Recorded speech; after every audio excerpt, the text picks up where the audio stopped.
नमस्कार, प्रणाम।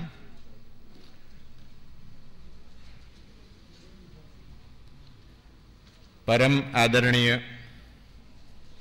President of our function Shri Narayan Bhai Desai, honourable minister agriculture Shri Dilip Bhai Sanghani ji, Shri Sudarshan Iyengar vice chancellor of Gujarat Vidyapith, Shri Ashwin Bhai Shroff managing trustee and chairman of Shroff group of industries, Shrimati Mandaben, Shri Abhay Kothari and Shri Parikshit ji, Devetia ji, all the distinguished key speakers and research scholars who have come today, and ladies and gentlemen. It is a great pleasure and privilege for me today to introduce the basic concept of this our conference, Global Warming, Agriculture, Sustainable Development and Public Leadership. The common definition of sustainable development is the pattern of natural resource use that aims to meet human needs while preserving the environment so that these needs can be met not only in the present but also in indefinite future. But in the context of developing nations, it has a different meaning and has very well-known implication. It is a long-term activity. It has a both socio and economic content. It involves use of natural resources. It implies economic growth.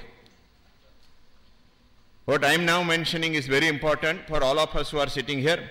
It means provide enough to what one needs in order to live or exist for all citizens of a country or nation. It also implies to continue to have that without becoming less.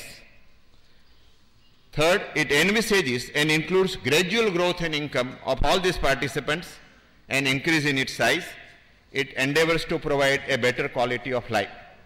It further involves development of wealth of an area, people and society, or for that matter of the country.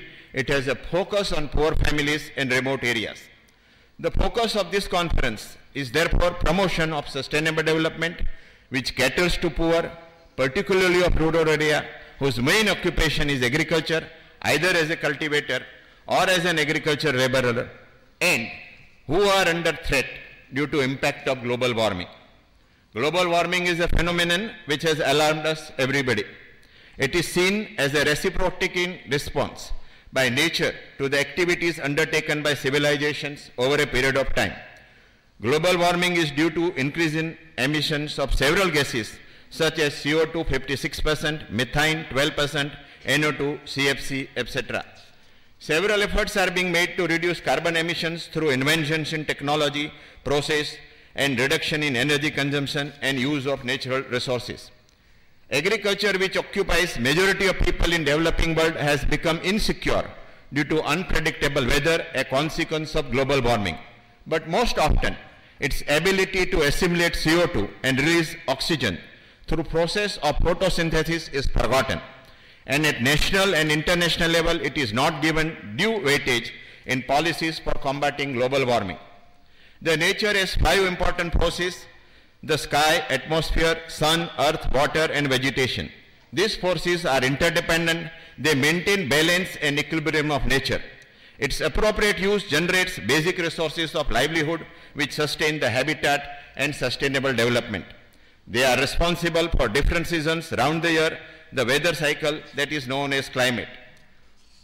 Overuse of one or improper use of another affects its balance. For example, overdrawal of underground water leads to salinity ingress and advancement of desert. Overuse of fossil fuel leads to excess discharge of gases that affects balance of heat absorption in the atmosphere and generates extra heat. Its inequitable use leads to social and political instability. Whenever nature's balance or equilibrium of its forces is disturbed, it affects weather cycle, resulting into climate change, which most often causes natural calamities. In the modern days, this is called global warming due to greenhouse effect. World over, there are increasing number of